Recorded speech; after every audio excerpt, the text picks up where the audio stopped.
I am not particularly fond of the fact that I have to even speak up or do videos, and I realize, there's people out there that are probably like, oh, shut up, Fraser, we don't want to hear from you. I get all that.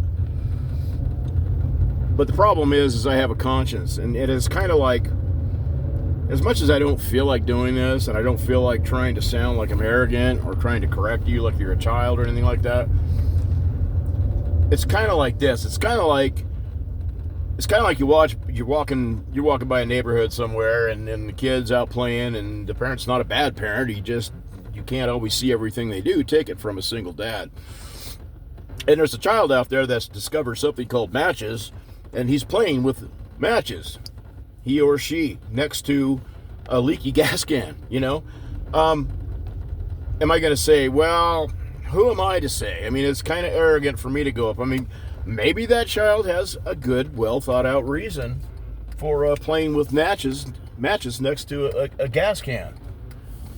Maybe the parent has actually asked the child to go out there and incinerate the gas can. I don't know. I mean, who am I to say? It's kind of like the Pope, I mean, he can't even say if abortion's wrong or not. He even said, I mean, who am I to say? Something very close to that. If it's a paraphrase, it's nearly a quote. I think he said, who am I to judge, I think is what he said. So I have to speak up, because when you see truth and you've been given discernment and you have a degree, a Bible degree, and you spent an enormous amount of time seriously studying scriptures, whole scriptures, from Old Testament to New, and you've been studying politics since you were about 8 years old, you find yourself in a position you can't get out of. You just have to speak up. And this whole thing about the Charlie Kirk assassination is one of their most useful tools that you're all being led astray by. And I'm sitting here because I know I'm going to lose many of you because the video is already too long. But I'm reaching out to the people that really want to know the truth, not the people that were chomping at the bit and they just couldn't wait to pounce on Israel, because you're beyond the kind of help I could provide, that's for sure. So I'm going to go back to the very beginning, the basics. Then I'll do other videos to try to take little bits at a time, because I know you're already probably bored. But you have to think about this, okay? Mossad is the arm of the Israeli government that is like the intelligence wing. They're like the CIA of Israel, who has to continuously fight all the forces that want to eradicate the Israeli people from existence, okay? They're very sophisticated.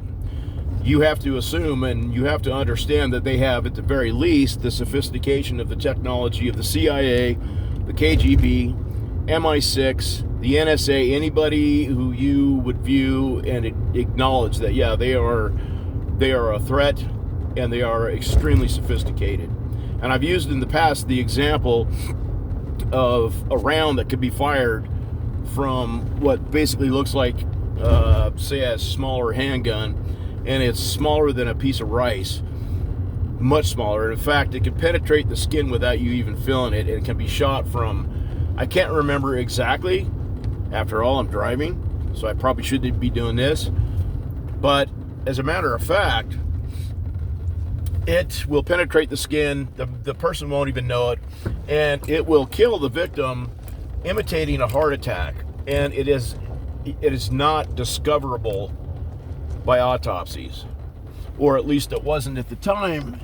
And I got news for you. This was like in existence like in the 60s. Okay, I was born in 1964. I'm 61, so we can safely say probably 60 years ago they had this technology. So if they wanted to eliminate Charlie Kirk would have died of some tragic natural causes, and there wouldn't be a trace of anything Candace Owens, you, or anybody else could possibly come across to leave a trace of the fact that they were even there, they were involved. This is indisputable, okay? Ian Carroll and idiots like you out there, you cannot deny this, you can't argue with it, and you're never going to see Candace Owens, You're never going to see Ian Carroll. You're never going to see Tucker Carlson or Matt Guess or Marjorie Taylor Greene. You're never going to see them put themselves in a position to even debate this. That's what you got to look for, and you got to learn to think for yourselves. That eradicates any possibility that this was any kind of a plot from Netanyahu or, through Mossad or through the IDF or anybody else. That's the end of it. That's the end of story. If you can't come up with a counter argument to that, then there's no point in me arguing with you beyond that. But before I cut this video off, I want you to consider this. Candace Owens claims that she states as evidence, okay, that an Egyptian airliner or an Egyptian aircraft took off shortly after the assassination of Charlie Kirk. Ooh. Okay, that doesn't prove anything, let alone the fact that Egypt has traditionally been the enemy that Israel has had to fight. So where is your reasoning even there? Then it turns out that she was wrong. She is so ignorant and is such a terrible researcher that she had no idea how to understand or read time zones as they are listed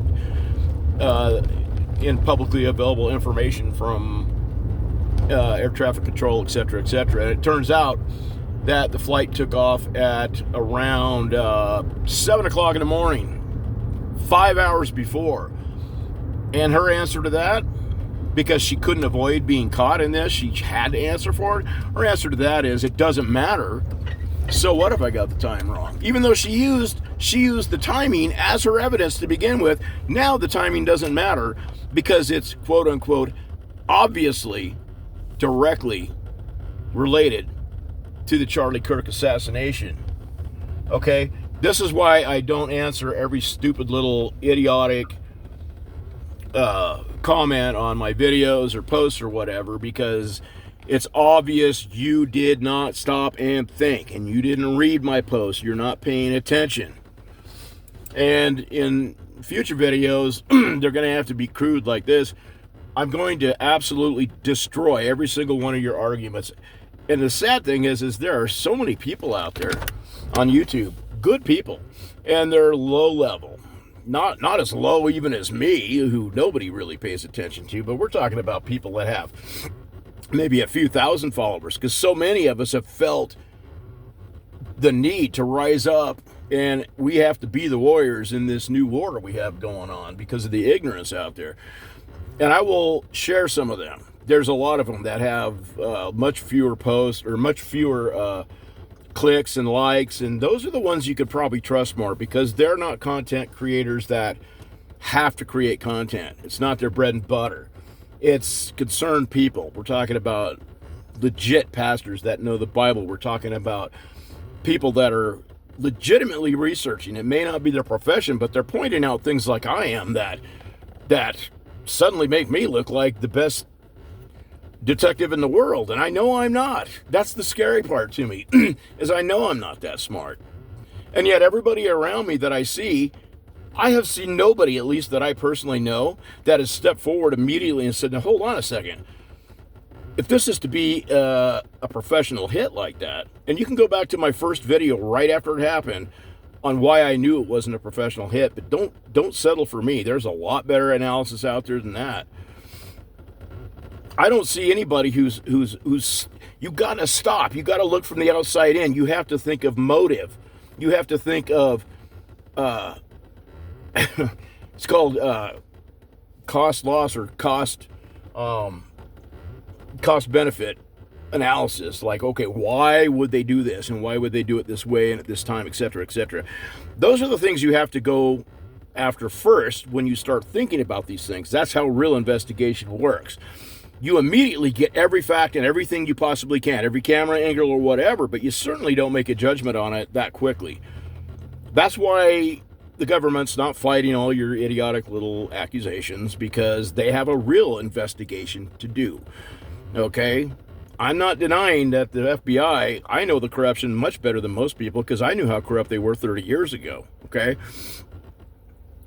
But I'm not saying this proves it, but you also have to consider this is a very different FBI than the FBI we had before, and we're seeing this. But if you're spurred by the need to see something hidden, then by logically thinking, doesn't that maybe suggest that you could very well miss the obvious? I can tell you this.